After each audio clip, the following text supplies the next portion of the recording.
Good morning. Welcome to IA Global Asset Management's quarterly podcast, where our portfolio managers and asset class experts discuss current market events, trends, portfolio allocation, and outlook. I'm Rose Marcello, client portfolio manager at IEGAM, and with me today is David McCulla, who's portfolio manager fixed income. Alongside Alexandre Morin, David manages about 20 mandates within fixed income, among which IE's flagship core Canadian fixed income. Good morning, David. Good morning, Rose. So, with you today, what I'd like to discuss is the twist in monetary policy in the US because the Federal Reserve just cut policy rates by 50 bips last week, which came as a surprise to some market participants. I'd like to hear your thought about that.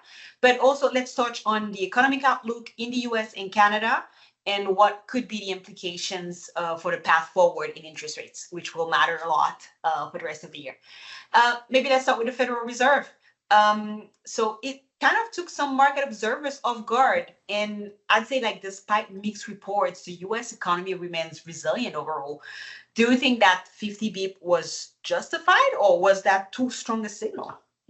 Well, when you look at it, so this was the first cutting cycle that we've had since 2007 that started with a 50 basis point cut. So going into the meeting, the market was priced for about a 40 basis point cut.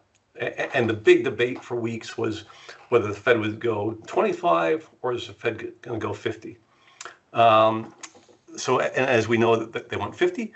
And with respect to whether the 50 basis point cut was too strong a signal, I think it's important to remember that investors, not only do they have to digest and consider the overnight rate change, which in this case was 50, but they also have to digest the company's statement, the statement of economic projections, often referred to in the industry as the dot plot, and also the press conference that follows the same afternoon by Fed Chair Powell. So when you consider all these elements, the 50 basis point cut was what we would call a hawkish 50 basis point cut. And I would say that the market agreed with this assessment as the bond market actually sold off despite a larger than expected rate cut. So you may be wondering, or the listeners may be wondering, so why did the bond market sell off on a day when the overnight rate was cut by 50 basis points? Well, the answer is there's really a few things that were more hawkish than expected by the market. There was a dissenting voter, and it was a Governor Bowman. She preferred only a 25 basis point cut. When you look at the dot plot, it showed an easing path that was slower than what the market was expecting or had priced in.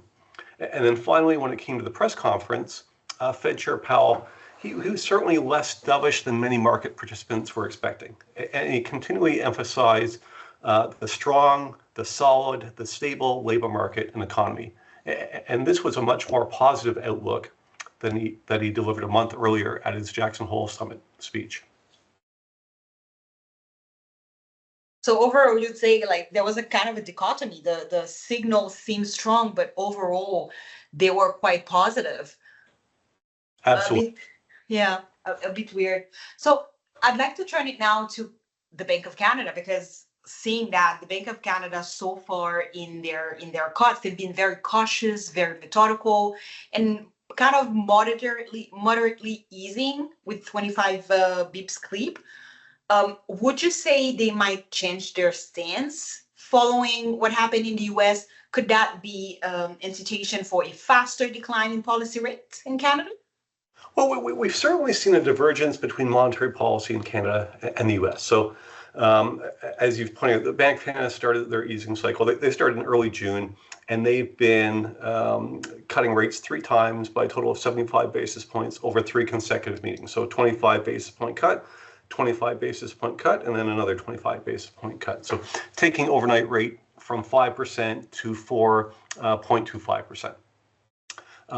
Looking at the Fed, some may argue that the 50 basis point cut by the Fed was them actually playing a bit of catch up. And we won't know this, but perhaps with the benefit of hindsight, the majority of the committee felt that they should have actually cut 25 basis points in July. And this 50 basis point cut was making up for an opportunity to have cut 25 basis points. But to answer your question, no, I really don't think the Fed's 50 basis point cut is going to pressure the Bank of Canada to also do a 50 basis point cut at their October 23rd meeting.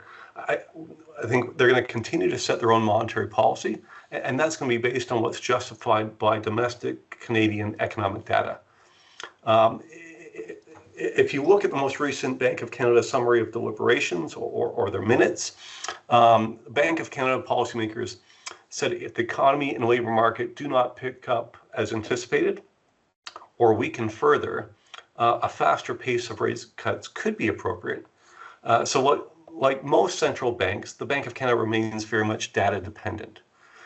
And this question of data, or this question of divergence, actually came up at the June press conference. And at that press conference, Bank of Canada Governor Macklem, he said, we can gear monetary policy to the Canadian economy. We don't have to move in lockstep with the Federal Reserve. So our base case is for a series of 25 basis point cuts in the coming quarters for both the Bank of Canada and the FOMC.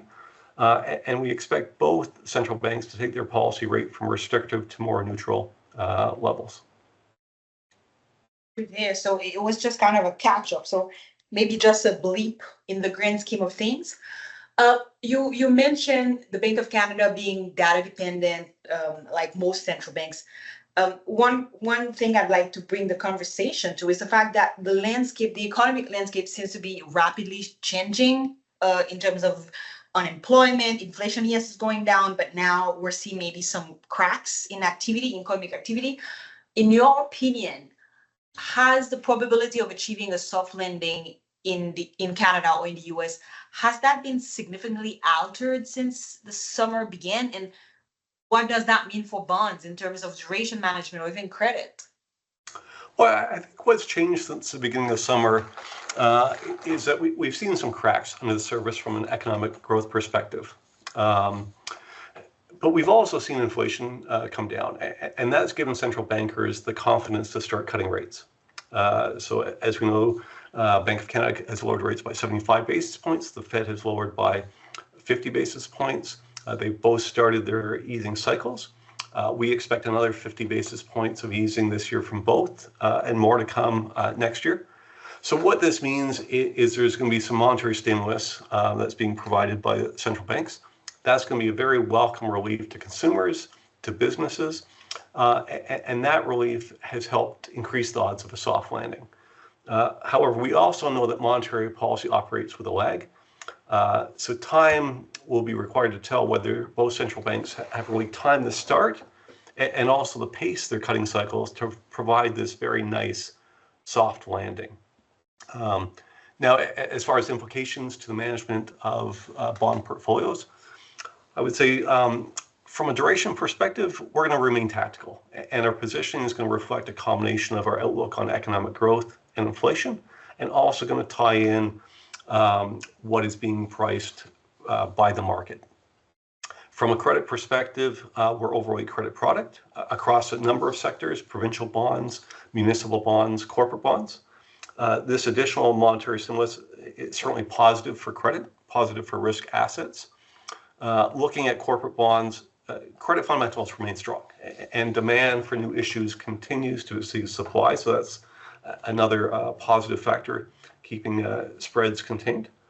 And then finally, I would just add, from a positioning perspective, we remain more comfortable with shorter dated credit than longer dated corporate bonds, given where spreads are and our outlook.